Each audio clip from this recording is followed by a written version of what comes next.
Hi guys, welcome to our reviews. కర్మ calling web series చూసాను. ఈ వెబ్ సిరీస్ వచ్చేసి తెలుగులో అవైలబుల్ ఉంది హాట్‌స్టార్ లో. ఇది వచ్చేసి మనకి 7 ఎపిసోడ్స్ ఉంటాయి. ఈచ్ ఎపిసోడ్ ఆల్మోస్ట్ 40 మినిట్స్ ఉంటుంది. అంటే ఆల్మోస్ట్ 5.5 అవర్స్ వరకు వెబ్ సిరీస్ టైం డ్యూరేషన్ ఉంటుంది. ఇది ఫ్యామిలీతో చూడొచ్చు అంటే చూడలేం గైస్. ఇది కొంచెం romance scenes and lip lock scenes అక్కడక్కడ ఉంటాయి. సో ఇది కపుల్స్ చూడొచ్చు అండ్ పేరెంట్స్ గానీ చిల్డ్రన్స్ తో గానీ ఈ వెబ్ సిరీస్ కలిసి చూడలేము.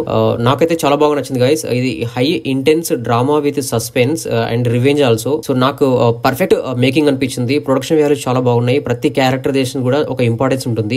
మనకి చూసినప్పుడు ఇలా యాక్షన్స్ సీక్వెన్సెస్ గానీ అలా ఫైట్స్ గానీ ఇలా అలాంటి ఏం లేవు. బట్ కాకపోతే ఆ డ్రామా గానీ మనకి లేని ఒక ఇంట్రెస్ట్ ని కలగజేస్తాయి అనమాట. డ్రామా అంత బాగుంది. డ్రామా ఫస్ట్ నుంచి నేను లాస్ట్ వరకు ఒక సెకండ్ కూడా మనం ఫార్వర్డ్ చేయకుండా మొత్తం వెబ్ సిరీస్ చూసాను. నాకైతే 2024 లో ది బెస్ట్ వెబ్ సిరీస్ అని నేను అనుకుంటున్నాను ఈ వెబ్ సిరీస్. అండ్ ఈ వెబ్ సిరీస్ వచ్చేసి మనకి యుఎస్ లో మనకి రివెంజ్ అనే వెబ్ సిరీస్ నుంచి అడాప్ట్ చేసుకుని మన ఇండియాలో మేకింగ్ చేశారు. టాప్ నాచ్ మేకింగ్ అన్నమాట మనకి. అండ్ ఈ వెబ్ సిరీస్ మీరు తప్పకుండా చూడండి గైస్. మీరు తెలియని ఒక సాటిస్ఫాక్షన్ మాత్రం మీకు ఖచ్చితంగా కలుగుతుంది 5 అవర్స్ టైం స్పెండ్ చేసినందుకు. అండ్ ఇది వచ్చేసి మనకి సీజన్ 1 మాత్రమే. సీజన్ 2 కంటిన్యూషన్ అనేది ఇంకా పెట్టారు. సో నేను ఈగర్లీ వెయిటింగ్ ఫర్ సీజన్ 2. నేను ప్లాట్ గురించి ఏం చెప్పట్లేదు అండ్ స్టోరీ గురించి కూడా ఏం నరేషన్ చేయట్లేదు. ఎందుకంటే మీరు సస్పెన్స్ దాన్ని అంతా గెయిన్ చేసుకోవాలి కాబట్టి, మీకు ఆ థ్రిల్ అనేది తెలియాలి కాబట్టి. సో నా రిక్వెస్ట్ మీద ఈ వెబ్ సిరీస్ మీరు ఖచ్చితంగా చూడండి. మీకు తెలియని ఒక సాటిస్ఫాక్షన్ అనేది ఖచ్చితంగా కలుగుతుంది. సో ఇది గైస్ మన రివ్యూ. ఒకసారి మన ఛానల్లో కంటెంట్ గమనించండి. నచ్చితే మన ఛానల్ సబ్స్క్రైబ్ చేసుకోండి. And thank you so much for watching my channel. Thank you. By by.